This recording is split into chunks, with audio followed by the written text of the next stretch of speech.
Assalamualaikum warahmatullahi wabarakatuh. Waalaikumsalam warahmatullahi wabarakatuh. Halo semuanya, selamat datang di podcast SWK Girl. Bareng aku Uci, dan hari ini kita bakalan ngebahas topik yang cukup berani nih, sensitif tapi krusial banget buat didiskusikan. Sebagai mahasiswa muslim, topik kita hari ini adalah LGBT atas nama HAM, bagaimana Islam memandangnya. Sebelum kita masuk ke topiknya nih, kita bakalan perkenalan dulu oleh narasumber yang hebat-hebat yang kita punya.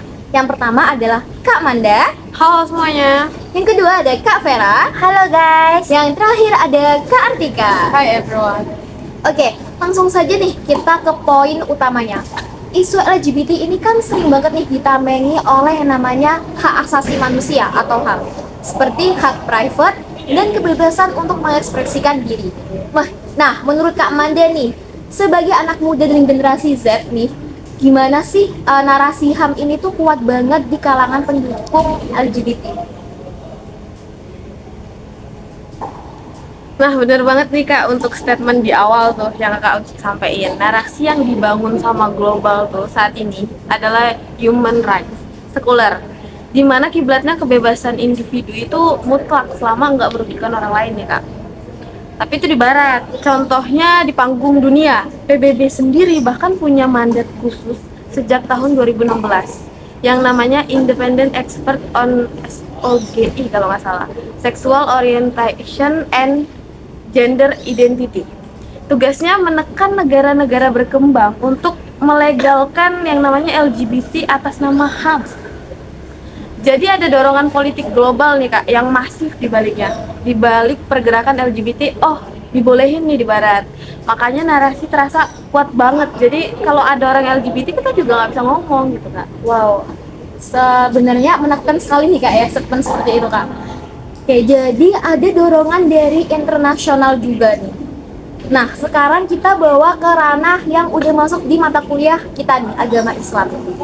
Menurut Kak Artika nih, gimana sih cara Islam itu merespon klaim kebebasan berbasis HAM ini? Apakah Islam itu sendiri menutup mata seolah-olah ini HAM itu tidak ada gitu Kak? Itu sama sekali enggak Kak. Islam itu justru agama yang menjunjung tinggi HAM, tapi HAM-nya sendiri itu beda.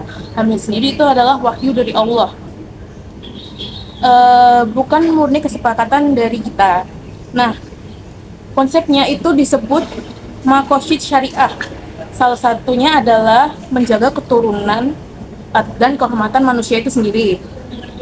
Nah, kalau kita senggol dasar hukum di Al-Quran, Allah itu sangat eksplisit menceritakan kasus nyata pertama di dunia yang menyimpangkan kaum Sodom di masa Nabi Lut, yang dimana di surah Al-A'raf ayat 80-81 itu Nabi Lut menegur mereka, mengapa kamu melakukan perbuatan keji itu yang belum pernah dilakukan oleh seseorang pun sebelum kamu di dunia ini.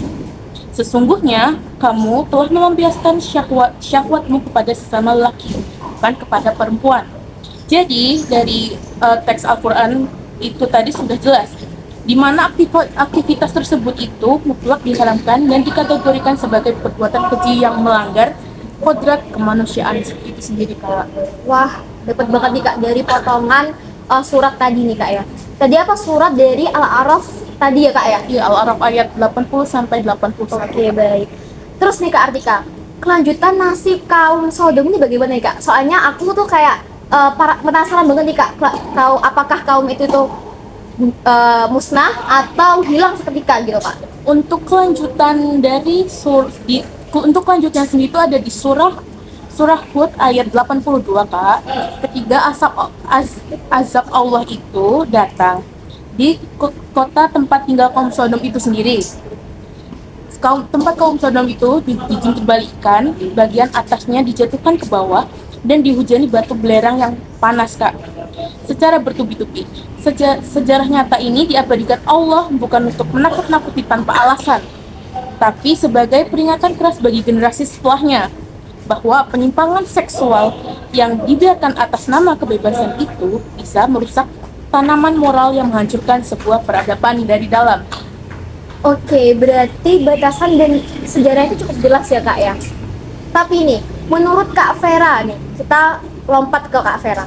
Kelompok liberal itu kan sering banget nih Kak pakai argumen yang mengatakan bahwa kan ini bawaan dari takdir, kan ini udah dari lahir aku kayak gini gitu loh Kak. Jadi gimana sih menurut pandangan Islam menjawab dari perkataan yang itu tadi gitu Kak? Nah, betul banget Kak Uci. Jadi klaim genetik itu sebenarnya sudah terbantahkan dari sains modern nih Kak. Jadi ada nih contoh kasus di tahun 2019, penelitian ilmiah berskala masif diterbitkan di jurnal Science oleh Broad Institute of MIT and Harvard. Jadi mereka tuh meneliti nih Kak Uci hampir 1,5 juta dalam data DNA yang hasilnya itu kalau semisal tidak ada yang namanya gen gay tunggal. Jadi tuh orientasi seksual itu lebih banyak dibentuk oleh faktor lingkungan, sosial maupun biologis nih Kak Uci. Nah, jadi kalau kita balik sisi lagi ke Islam, itu ada sebagai ujian nafsu. Jadi Islam itu kan tidak menghukum perasaan yang muncul tanpa sengaja di dalam hati. Tetapi di Islam itu melarang kita itu perasaan yang menyimpang atau lebihnya kayak cowok suka sama cowok, cewek suka sama cewek gitu. Jadi itu bukan takdir biologis yang mutlak, melainkan ujian hidup yang harus dikendalikan dan disembuhkan nih Kak Uci melalui pendekatan psikologi maupun spiritual. Wah, menarik banget nih Kak. Berarti udah jelas nih Kak ya bahwa kayak nggak ada perkataan kayak aku tuh bawaan dari lahir itu nggak ada ya Kak ya. Oke. Menarik banget penjelasan dari Kak Vera. Sebelumnya itu kita balik lagi ke Kak Manda soal namanya regulasi nih Kak. Kalau di Indonesia sendiri ini kan ada yang namanya penolakan terhadap LGBT Kak. Itu katanya itu melanggar konstitusi negara kita Kak. Lah, gimana sih Kak dinamika negara hukum kita itu menanggapi gitu? Sebenarnya ya sama sekali nggak melanggar sih. Konstitusi kita tuh khususnya Undang-Undang 1945 pada pasal 28J itu jelas banget nyebutin bahwa HAM di Indonesia itu dibatasin sama yang namanya undang-undang milik kita. Undang-undang, nilai-nilai agama, keamanan, sama pastinya ketertiban umum. Bayangin nih, kamu LGBT di Indonesia, kira-kira kamu terganggu nggak sama penampakan kayak gitu nanti? Kalau aku sendiri iya sih Kak. Pasti kakaknya juga kan? HAM itu bukan HAM liberal barat yang kita punya, tapi punya kita sendiri. Kita punya sila pertama, itu ada ketuhanan yang Maha Esa. Makanya waktu kedutaan besar negara asing di Jakarta kemarin yang nekat ngibarin bendera pelangi tuh Kak, kalau misalnya dengar beritanya ada ngibarin bendera pelangi LGBT, itu tuh masyarakat sama pemerintah langsung protes Kak. Langsung dapat kecaman keras nih karena itu melanggar etika dan norma yang kita punya. Bahkan penolakan itu diperkuat sama regulasi baru kita melalui KUHP yang memperluas pasal pidana terkait pencabulan bersama jenis. Wah, keren kan negara kita, Keren banget terutama yang melibatkan anak di bawah umur Kak. Oke, gini berarti artinya perlindungan hukum kita itu tuh memang berbasis nilai ketuhanan ya Kak ya? Ya benar sekali. Nah, ngomongin soal dampak sosial, kalau gerakan ini terus dibiarkan atas nama yang kebebasan private, gimana sih pandangan Kak Artika gitu? Dampaknya nyatanya sendiri itu sangat destruktif kalau dibiarkan tanpa batas Kak Uci. Kita itu bisa berkaca dari kasus internasional yang ekstrim seperti kasus kriminal Reinhard Sinaga yang di Oh Inggris, iya, pernah dengar Kak. yang beberapa tahun lalu itu loh Kak. Iya, iya. Itu adalah potret kelam yang dimana orientasi seksual itu sangat menyimpang sekali Kak. Yang dibiarkan tanpa kontrol sosial dan agama di lingkungannya. Terus akhirnya kebablasan deh jadi perilaku predator seksual yang merusak ratusan korban. Jadi pembatasan dalam Islam sendiri itu tujuannya preventif atau mencegah demi melindungi keselamatan masyarakat luas dari dampak destruktif itu sendiri. Berarti Islam itu ngejaga kita banget ya Kak? Iya benar. Oke. Tadi aku denger dari kasus nyatanya dari Kak Artika, wah ternyata ngeri banget ya Kak ya. Dan melihat rentetan kasusnya dari era modern sampai sejarah terdahulu, berarti secara sains tuh hukum negara maupun sosial kita itu punya argumen yang solid atau yang benar-benar tegas gitu ya Kak ya. Nah, pertanyaan terakhir dan yang paling krusial itu gimana sikap kita sebagai seorang muslim di lingkungan kampus maupun di masyarakat, tapi terutama di lingkungan kampus ya Kak, karena kita sebagai mahasiswa itu menghadapi yang namanya individu yang penyimpangan tadi gitu Kak. Menurut Kak Vera, gimana nih solusi yang bisa didengarkan oleh pendengar kita? Nah, poin yang paling penting dan patut digarisbawahi Kak Uci. Jadi tugas kita itu kan berdakwah yang merangkul untuk menyembuhkan nih. Terus secara hukum Islam kita itu tegas membenci perilaku, tapi kita tidak boleh melakukan kekerasan fisik atau verbal semena-mena kepada individunya nih Kak Uci. Jadi ada contoh nyata nih yang bagus. Mungkin sekarang kita udah mulai banyak mendirikan support group berbasis Islam di psikologi, kayak grup-grup gitu kita bisa buat bareng gitu. Terus kita bisa membantu mereka yang punya keinginan insaf dalam kembali ke kodratnya, terus lebih dekat kepada Tuhan kita sendiri.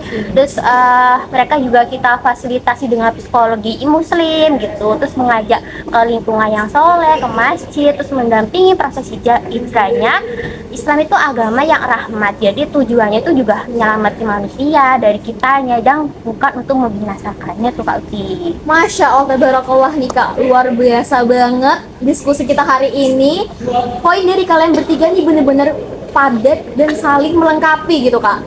Kesimpulannya itu berarti Islam itu sangat menghormati yang namanya HAM, tapi hak tersebut dibatasi oleh aturan pencipta manusia itu sendiri, yaitu Allah sebagai kita negara muslim gitu ya Kak ya. LGBT atas nama HAM tidak bisa dibenarkan karena bertentangan dengan kodrat penciptaan, hukum konstitusi kita, bahkan fakta dari sains modern. Namun, sebagai muslim, sikap kita adalah tegas menolak gerakannya secara sistematik, tetapi dengan mengedepankan cara yang bijak, edukatif, dan manusiawi untuk merangkul individunya kembali ke jalan yang benar. Gak terasa nih Kak, kita di penghujung podcast nih. Makasih banyak nih buat Kak Manda, Kak Vera, dan Kak Artika meluangkan waktu yang sangat-sangat sibuk sepertinya ya. Oke. Enggak kok, ini enggak sih. Oh nggak sibuk, oke baik Kak. Oke, kita udah selesai nih podcast kita. Sampai jumpa lagi di podcast SWK Girl. Dadah.